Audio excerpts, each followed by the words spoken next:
Good evening, everybody. Welcome to another episode of the Pits of Motor Chaos. This is yours, Dave. I got a line special guest all the way from Texas, Mike Orlando. How you doing, Mike? Pretty good. How y'all doing? I'm good. So you were up at Funny Car Chaos last weekend, huh? Yes, sir. Debut of the Gremlin, the animal.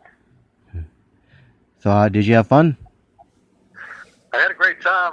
Wasn't too happy with the car. I had some parts failures, but we still enjoyed ourselves immensely. Handed out a bunch of T-shirts to everybody and had a good time. Yeah, you were part of something special there with all them 70-something funny cars or 60-something, whatever it was. 74, I believe, Yeah. altogether. Yeah. And then your longtime friend ran his funny car, Bill Naves, huh? Yeah, Billy. We started out back when I was 13 years old. I'm 64 now, but I was walking down the street one day and I seen this 57 Chevrolet sitting there on a straight axle car, gasser. And I stopped in and asked him, what he did with it. He said he drag raced. And it was on from there, man. I started this deal when I was about 13 and never looked back. And 50 years later, I sponsored his car to come to Funny Car Chaos, the Shooting Star Motorsports. Wow. And pretty neat deal. And he got the run against Top Fueler, huh? Yeah, he got the bounty for outrunning a top fuel car in the first round, which was pretty cool. And he ran, I think, a 4022 or 4021 or something like that. And not bad for an alcohol car. Yeah. And the second round, he had crossed the line on the second round, but hey, he was there doing it, Yeah. So did Go ahead. So did Bill have a good time? Yeah, they did. You'd think after 50 years somebody would change, and he's the only person I know in my lifetime that's, you can see the passion in his eyes. And when I looked at him face to face, I could see that same passion when I was 13 years old in his eyes. And he's a IHRA Hall of Famer, and pretty neat deal, I followed him pretty much all his life. And came the opportunity for me to step up to be a sponsor for him. And it was on after that, like I say. Wow, that's amazing. Yeah, it's pretty cool. I'm actually involved with Madman Frankie Taylor, too. Only doing a little sponsoring on his car. And I believe he just ran a 342 last weekend. And the 8th was his pro mod. And so, I want to be part of this thing till I can't be part of it anymore. In my latter years, I'm financially capable of helping people out. So it's a pretty neat deal. But I'm my hands-on guy. I don't let anybody do any work on my car. I built my car from scratch, and right down to building a blower intake and all that stuff, that small block Dodge that I have.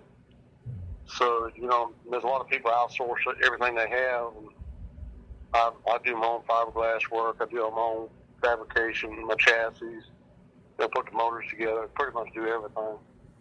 And only had 3 failures this weekend. That weekend was trans brake solenoid went bad and brand new.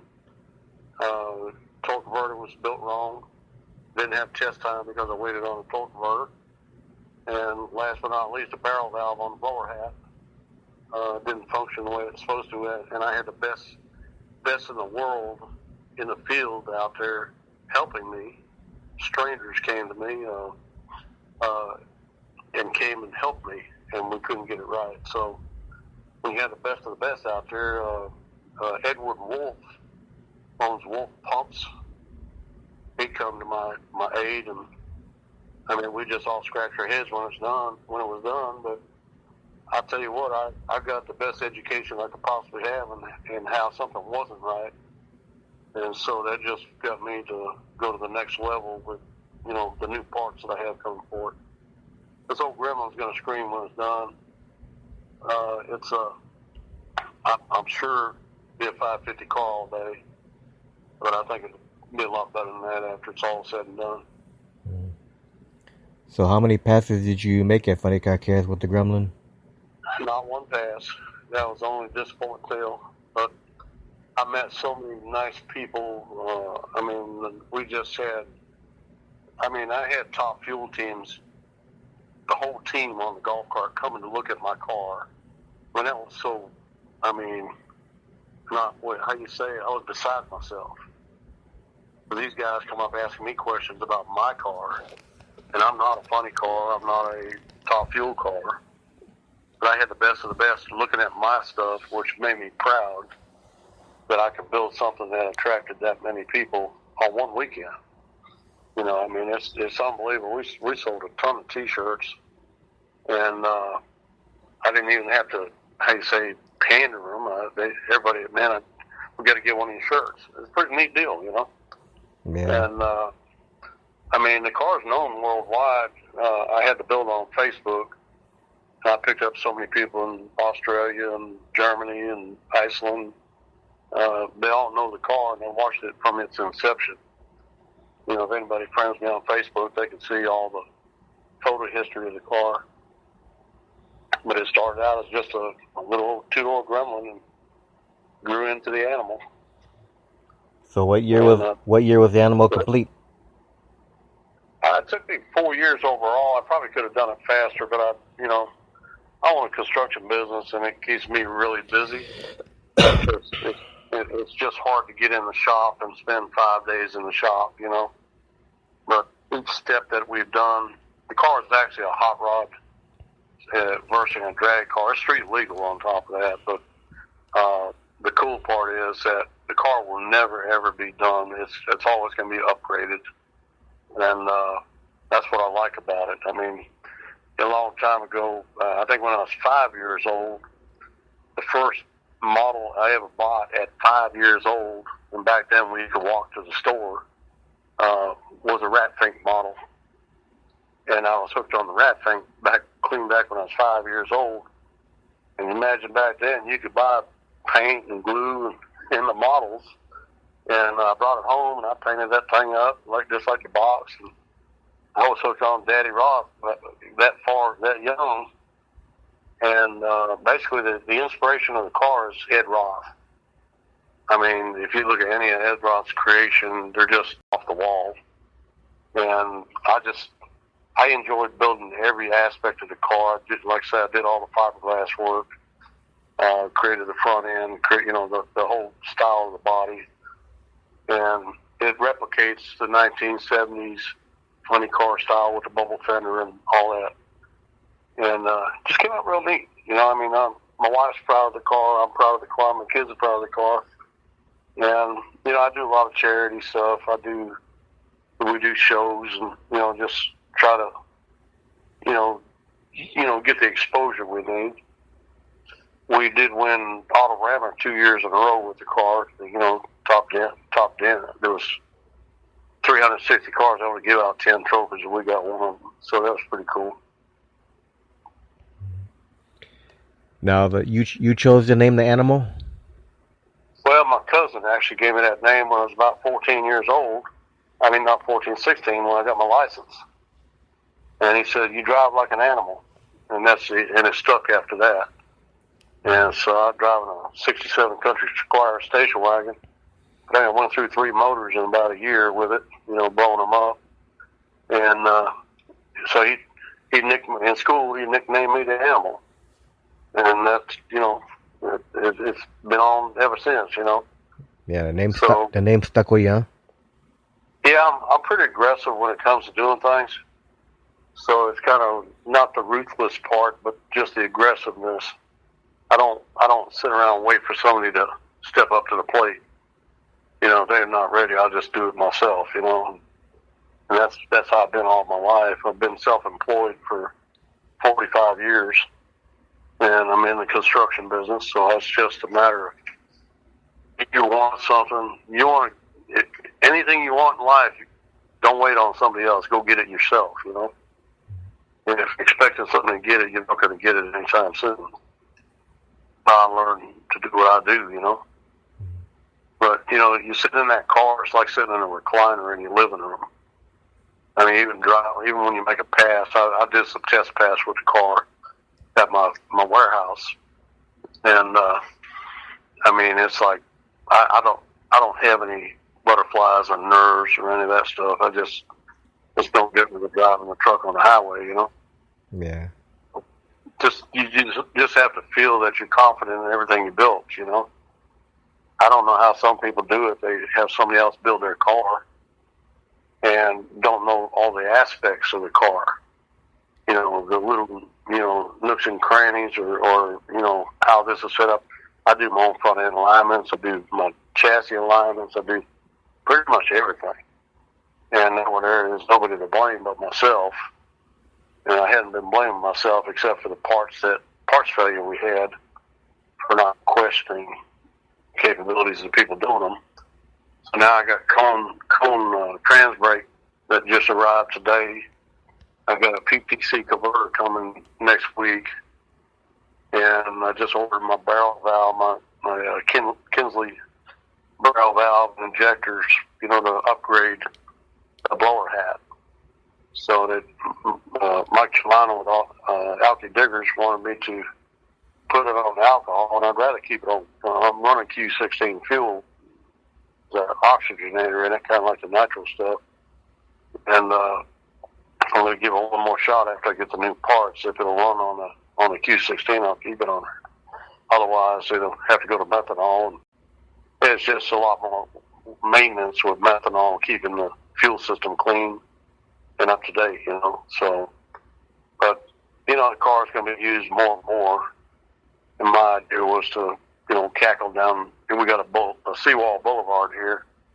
And on a nice Sunday morning, you can cackle the car down the boulevard at idle. The thing will probably run 60 mile an hour, you know, in third gear. So it's a pretty cool little car. So what do you have under the hood of that car right now? I got a small block Dodge. It's 420 cubic inch stroker, 4-inch stroke flat top motor with 64cc heads, closed chamber heads, and I want the small block Chryslers, the intakes they built for the blowers. You have to buy an offset distributor, so I built my own intake. I use a turnaround base and put a plate on there, and you know, shifted the blower forward, and then put a 4-inch root run spacer on it with the burst panel. Then I put the blower on top of that, and I had carburetors on it. I had started out with 625s and went to the 750s. Got a full-blown shotgun blower hat on it, just like the alcohol cars. So it's going to make some pretty good horsepower. You know, I'm thinking right now we're probably about 900 to 1,000 horsepower with it, which is, I'm probably being conservative, but once I get this blower hat dialed in, it's, you know, it's almost the same size as this, you know, as a Hemi, cubic inch wise. So, you know, the 420 cubic inch. So, it ought to get on down the road pretty good when it's all done. I do have a quick change rear end in it, and that it's 11-inch ring gear and allows me to dial the gear into the tenths. Some guy buying a pumpkin, you know, a 410, and you actually need a 420. That means another $1,100 down the road, you got to buy another gear. You buy a quick change rear end, you put it in the car just like you're putting a 9-inch in, and you can dial the car in with the gear. Once you finally figure out the gear that you're going to run in the car, then you build a 9-inch that with that specific gear. And, you know, most of the guys with Danas and Fords and all that stuff can't do that. They can't select in the tenths because, you know, you either hit or miss the tire size and all that stuff. Allows you to dial the car in, you know, better 60 foot, or, you know, I mean, I got staggered front spindles on the car, so it doesn't break the beam as fast, and there's all old school tricks in the car. It's pretty neat. I did get accepted through the TDRL to loan with them because I have no electronics in the car except an MSD, and I have no grid. I don't have any of all that stuff you see everybody got in their cars. I'm seat of the pants driver. So I believe in what happens when you mash that pedal is because of me, not some computer. I'm not a super comp fan because of that. People have a $100,000 motor and they sputter off the line for 60, 70 feet, then they take off. And in my world, recognizing racing, that's not racing. That's racing computers. This Gremlin is how you say it, balls to the wall, and have fun. I don't have to worry about weather stations. I don't have to worry about none of that. I can turn, once I'm done with this fuel injection setup, I can tune it myself. I don't need anybody else after that. But we had to get the right system on there. It's a pretty neat setup, just you dream about having a blower all your life if you have the aspirations to have one, or and I finally when I got this Gremlin so far, I decided I had a tunnel ram on it, and told my wife it's time to step up the game, So I built it like that. It was a process of not having parts available, but I made the parts available for myself. And I got several guys across the country that copied what I did for the small block blower intake. And they're all doing pretty good, So kind of being an innovator of the intake, a real simple deal. It's just you got to really set your mind to doing it, Yeah. So now, did you race the Gremlin last year at all? No, it's the Gremlins. Actually, it was a debut out there at Ennis. And all I did was test and tune it at my shop. And the car run pretty good. It's on the Animal/Gremlin on YouTube. And you can see that, the couple passes I made there. And that was wrong gear, wrong converter, and so on and so forth. And that's why I had put the new stuff in. Unfortunately, my company that did it, I won't mention names, but I won't do business with them again because they just shot me in the foot with the deal, Yeah. And you start spending, $800 to $1,200 for a converter, and it's not what you want, or not what you ordered. It gets expensive, so I'm going to PTC, get my car done. Like I said, I got cone built my trans brake, and Dr. Digger getting the rest of my injector stuff coming. So, just one weekend I spent $3,000 in parts to rectify all the problems, but it's really not that big a problem to me. It's just when somebody else doesn't do their job, it just ticks me off a little bit, Yeah. But part of racing, man, sometimes you get the best of the best, and sometimes you don't. And like I said, the chassis works great, and it's a 3-bar setup, ladder bar, full floating ladder bar with a third link, and that's from my dirt tracking days, using a 3-bar setup. And it really works, intensely. It's the most intense suspension I ever seen working. So when I designed it, I ripped 2 third links out off the chassis, literally ripped the mounts off the chassis. That's how hard it was hooking up. And of course I fortified it, and got a third link out of a Dodge, the heavy duty 1-ton trucks. Installed it and built the brackets for it. And it's got neoprene bushings and everything, so it'll stand that dog up on its rear end if I wanted to. So it's all adjustable, so you can adjust how high the car comes up, on the launch.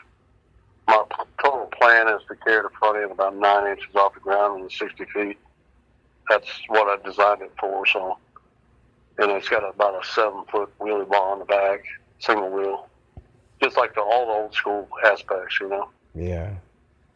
So pretty neat. It has turn signals, horns, lights. It has everything to get us, Texas inspection. So pretty neat deal. And we're on DOT flicks on it. So just like I said, just enjoy the car. I plan on building, get caught up with what I'm doing this year. I got so many big remodels going. It's just hard for me to stay at my house on the weekend and do stuff. But I plan on building a Animal 2, which would be a slammed, more of a pro mod style, car. And it'll have the same body aspects, but it'll be, 3 inches off the ground, front to back, and still carry the big tires, and just be a how you say it, alter ego sister to the car I have. And it'll have a Keith Black blown Hemi in it. So I'm not stopping. I'm 64, but I damn sure ain't stopping now. I'm shopping for a Keith Black right now for this car, and I figure you could buy a 5,000 horsepower motor and wind it down to about 15 to 1,800 horse, and the motor lasts forever. That's one way to look at it. And they show up every now and then. You just have to have a handful of money when they show up and get in your truck and go. So, anybody got a Keith Black laying around out there, give me a call. I'll put it to good use.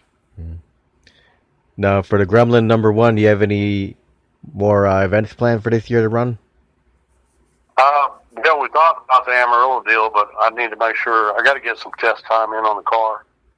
And by the end of the month, I still won't have enough time. I need to get probably 10 or 15 passes with the car. I'll do it in Houston. And once I do that, we'll probably run some street night stuff or match race. I got Herschel Cronin's a friend of mine who's running the nostalgic class, and we've had a rivalry for the last 10 years. And when I started building this car, he says, "Well, you get it done, you come see me." His car didn't run either. At the chaos, he had a fuel. He spent 2 days of dyno time at a chassis dyno shop. I ended up burning 3 pistons, in the motor. So I didn't spend the dyno time, but I didn't hurt my motor, So pros and cons of how much you spend to do what. And I'd rather spend all my money in my own shop. Just makes for a much positive outcome when it's all said and done. You let somebody else do your stuff, it did sometimes, And that's where he ended up with his car. And we got just a simple bet. We ran dirt late models, crate late models, and had a point system that was, I call it corrupted point system. You race the whole season, never miss a night of racing, and the guys that missed racing were able to deduct their worst nights. But we had no bad nights. And we went into the last race with 95 points to the good for the championship, because they recalculated the 3 races. Everybody had zeros. We had all 46s, and we ended up, by the time it was all done, we lost the championship by 5 points. And that's a rivalry that started in there. So I'm going to get you, And so we're going to match up that old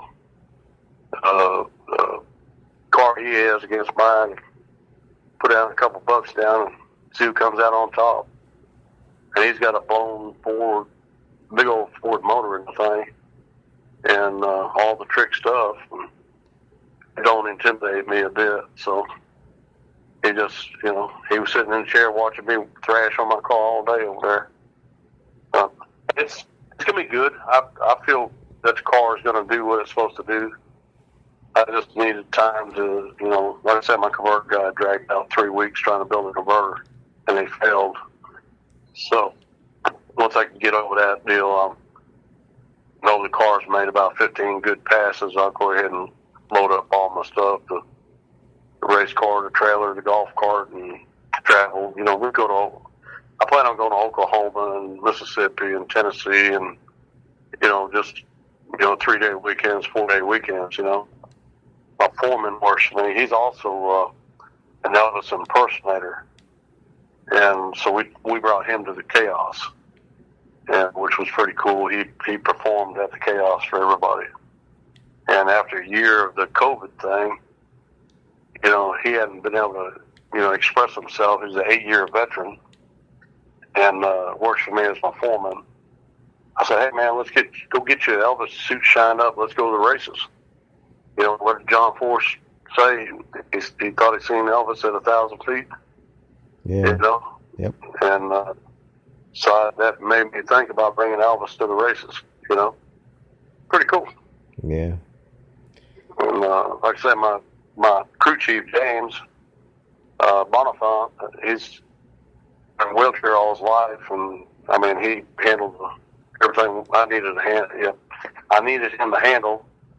And so we're creating a relationship there with him being the crew chief and taking care of the pits and, taking care of what I need, fueling up the car and all that kind of stuff. So it's nice to have, you don't need a whole bunch of people. You just have to have people know what they're doing. And so between Randy and him, I've got a killer team. And maybe the next show I'll have Randy back me up as Elvis, the what do you call it, the backup girls? Yeah. Or guys, or what do you call it? So I think that was kind of cool with Elvis backing me up, Yeah, like the Brutus Car, they got the guy backing him up. Yeah, I seen that. I just get him to get one of them suits with the wings on it, the underneath the arm, and that way as he's backing up, everybody recognizes him. Pretty neat. Yeah. He wouldn't know. He don't know nothing about drag racing. Same thing. He didn't know nothing about construction when he started with me, and he's my foreman. He takes care of all my stuff for me. So, and of course, I work side by side with him too. So, like I say, I'm not the kind of guy that I don't even trust people to do my construction jobs. To a certain point. I mean, I have to let it go sooner or later, but everything's hands on with me. I don't let nothing happen without me having control of it. So. And if you don't, you end up waking up and realizing you made a mistake one day, Now you told me earlier it was all Bill Nabe's fault that you got into drag racing, right? Yeah, it's Bill Nabe's fault. In Massachusetts, Gloucester, Massachusetts, there was a bunch of drag racers: Frankie Mondello, Billy Naves.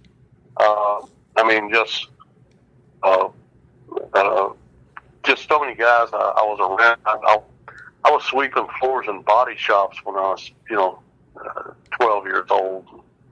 And, a guy down George Skinner, he had we call it a Crown Vic Jewel. It has a full glass crown in the Crown Victoria. He was a body man.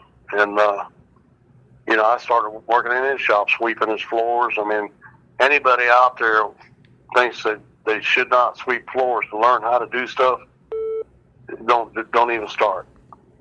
If you want to learn everything about race cars and body work and paint, and you need to start with a broom in your hand.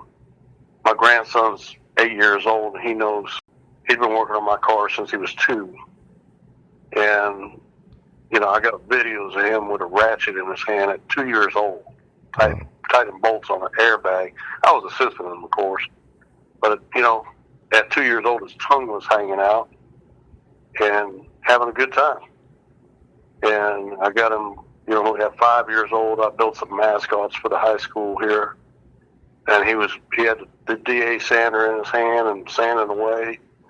And I got pictures of him recently working on a car. And picture from 2 to 8 years old. He's not 90 pounds now. He's standing under the car. I got a picture of him standing under his little battery-powered car when he was about 4 years old. I got a picture of him standing under the Gremlin now, reaching up, tightening up the transmission bolts. So it's pretty cool. That's part of the heritage of this thing. You pass it down to your kids. Billy Naves passed it to his son, and his family. And,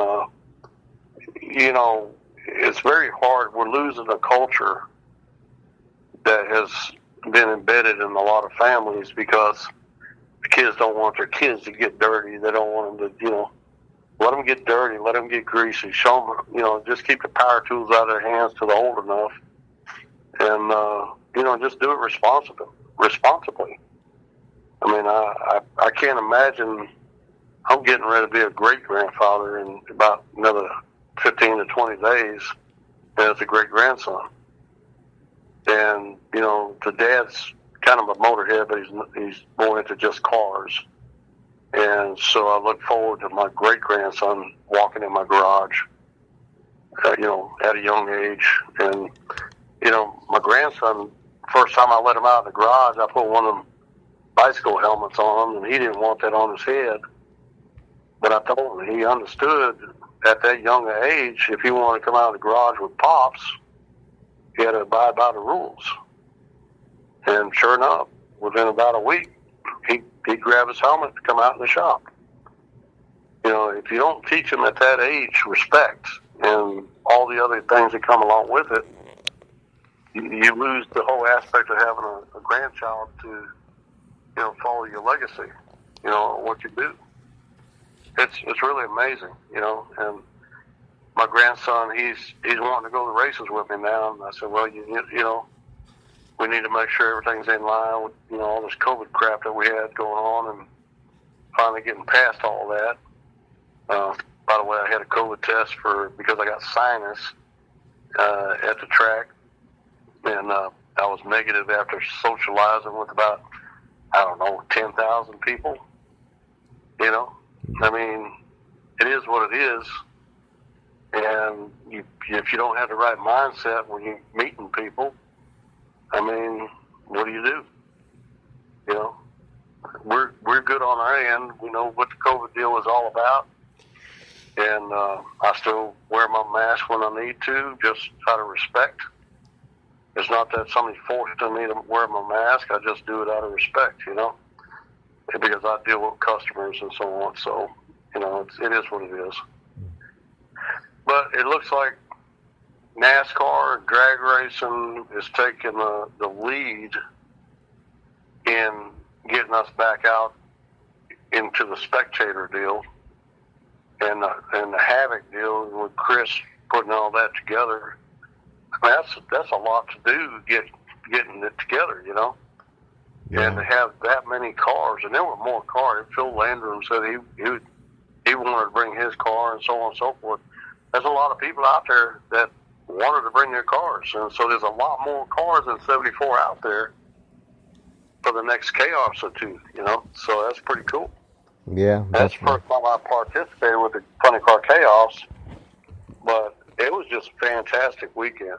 I mean, it's like old home week. I met a friend of Billy, Mike, and he had the pandemic funny car, and I got to talk to him 10 minutes. I thought I knew him all my life, because he came from the same grassroots that I did, and Billy.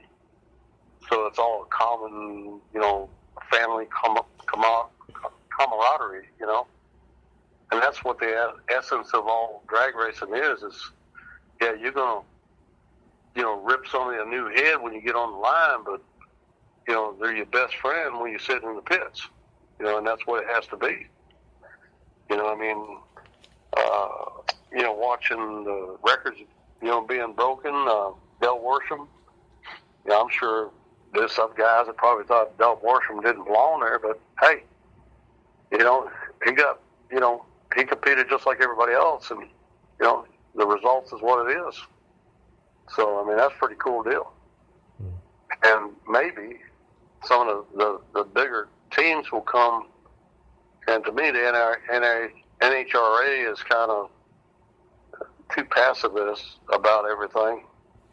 And what's really made it expensive for racers is, everything has to be SFI approved. 50 years ago, there was no such thing as SFI. And, the biggest thing was throwing a clutch through a scatter shield, And everything you have has to be SFI approved. And it puts an additional expense, because SFI approved stuff expires. And if it's SFI approved, it shouldn't have to expire. Not if it's a piece of steel, And So where this chaos deal comes in is, yeah, you have all that stuff, but it's, as long as it's, good stuff, you shouldn't have to send out a titanium belt and to be recertified. I mean, if you haven't had a problem in the past, I don't expect to have a problem in the future unless you're throwing clutches out of your car, Yeah. So it's interesting, But, hopefully this chaos deal will bring it to the next level and bring in some other, like they did with the gasser class and the TDRL class. You sometimes you have too many classes and it just gets it too busy. You go to NHRA, you got all these different classes.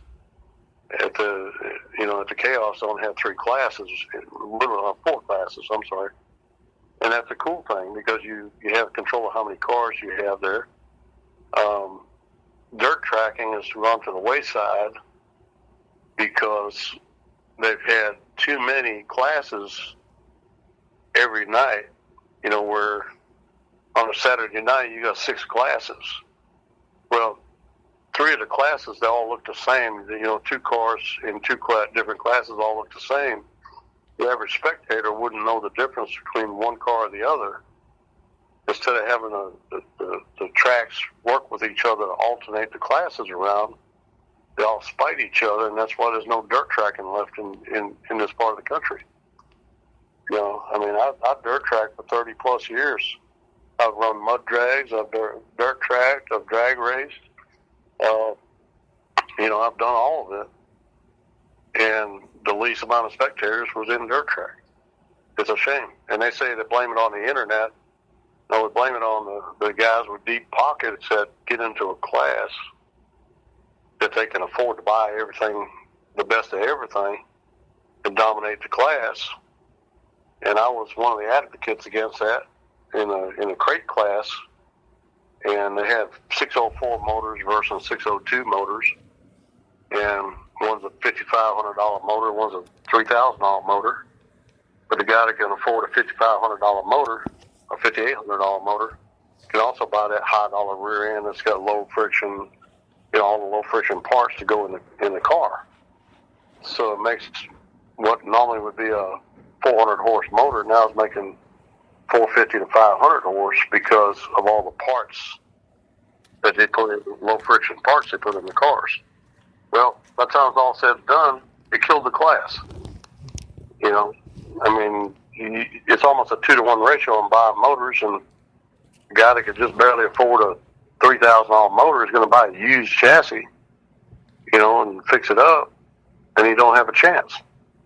And they just screwed it up. It would have been the best class in the world if they did it right, and it was for selfish reasons and egotistic reasons. It failed. It was unbelievable. I don't know if you ever seen a dirt lathe model come out of a corner with the left front wheel off the ground, side by side with 3 other cars. It's the most awesome sight you could ever see, and it pretty much almost doesn't exist anymore. And it was another classic car that we dominated, with a 2000 GRT against some of the best out there. So I'm doing a lot of my dirt track experiences in the animal and suspension wise, and it works really well. And if you picture, you can get a car down the track on dirt. I can get a car down the track on asphalt with dirt mentality, so it's pretty cool. So, what do you enjoy most about being a drag racer, Mike? Probably the fans. I've been fan-oriented for forever, with the dirt tracking and stuff. And, you get every now and then, you get a gal who wants you to sign her shoulder or her butt or whatever. It's kind of cool. But just interacting with the fans. We had Nitro Kevin. Was it Nitro Kevin? Yeah. He was there, and him and James connected, so to speak, and like I say, the fans come. Everybody has a story about a gremlin. My mama had a gremlin. My daddy had a gremlin. My girlfriend had a gremlin. we wrecked a Gremlin one night. We blew the tires off a Gremlin. You know, I've heard more Gremlin stories than you can imagine. And back in the 70s when there were Gremlin funny cars, there was only 5 ever created. And they were the ugliest cars you ever wanted to see. So I didn't want to reproduce an ugly Gremlin of the era. I used pictures like Billy Naves' Arrow and Joe Paisano's car to shape the front end of the car, you know, give it some real nice character. But the people just admiring the car, even when I go to Autorama with the car, it's like the car's hoarded. I mean, just people flock to the car. And I don't know if it's mainly because of the color or just the design of the car. I mean, everybody has a different part they like on my car. And it's not like, as I said, I'm not a funny car or not a top fuel car or, you know, I mean, but the car has 3 different aspects to it. I can run it as an altered. And next project on the car is put a straight axle up on it, you know, with the 4-link and coilovers. And that way I can run the gasser class too. That's the only thing that stops me from a gasser class is I don't have a straight axle under. So the car will be able to run. I think the only class I can't run with the car is Street Outlaws because of the wheelbase, altered wheelbase, which I don't really care whether I do or not. I'm not a 4-second car, you know, or a 370 car. But nonetheless, I'll give it a shot sooner or later. All I could do is lose, right? Yep. Or I could win, too. You know, I listen to them guys, you know, turn it up, turn it down, got my scramble button. Just for a joke, I'm going to install a button on the dashboard, and it's going to go from okay to oh shit. And, you know, when it goes oh shit, that means I got everything wide open. You know, it's just a joke. But it's just, you listen to all the stories as you watch Street Outlaws and, you know, all that stuff. And it's kind of cool, but I hear all the excuses why they lost. And being a Dodge guy, I've heard that all my life from guys that race me, why they lost. You know, it's really, really interesting that, don't take this wrong, Chevrolet guys, but the Chevrolet guys have more excuses than anybody else for losing. And, I mean, I've been a Dodge guy since 1975, I guess, somewhere around there. And that's all I've ever raced. You know, whether it's, I've had a Cornet wagon with a Super B driveline in it, you know, back when I just got married. And it's, you know, this mentality of the Mopar deal has never left me. And people say, oh man, you go to a machine shop, it costs twice as much to do a Mopar. I said, have you done one? Last time I checked, the machine shop charges the same for, you know, doing a line bore or, you know, cam bearings, pistons, and rods. It's the same as they do for a Chevrolet. The parts might cost a little bit more, but I know where to buy my parts. So it's not, there ain't no story about it. It's so expensive to build a Dodge. I got Eagle crank, Eagle rods, J&E gas-ported pistons. I got all the stuff in my car. The piston probably costs $100 more than the same Chevrolet piston. And what's real funny, if I get the full 15-stroker motor, I use Chevrolet Eagle rods. So, you know, no big deal. It's just amazing that the mentalities that are out there. Hey, I go to the track to do one thing, have a great time. And last week, laying under the car changes on tray and brake was not a great time. But guess what? While I was laying under there, I'm selling T-shirts out both sides of the car while laying under the car. You know, the biggest thing is socializing, and that's something we haven't done for the last year, and it's time to do it, you know. And like I said, just enjoy every aspect of that. I mean, somebody wants to ask me a question, I'm going to give an answer.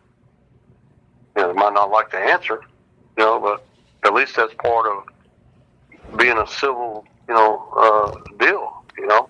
Yeah. You know, having sociability is the most important thing to me. That's what keeps me in business, you know, with my remodel business.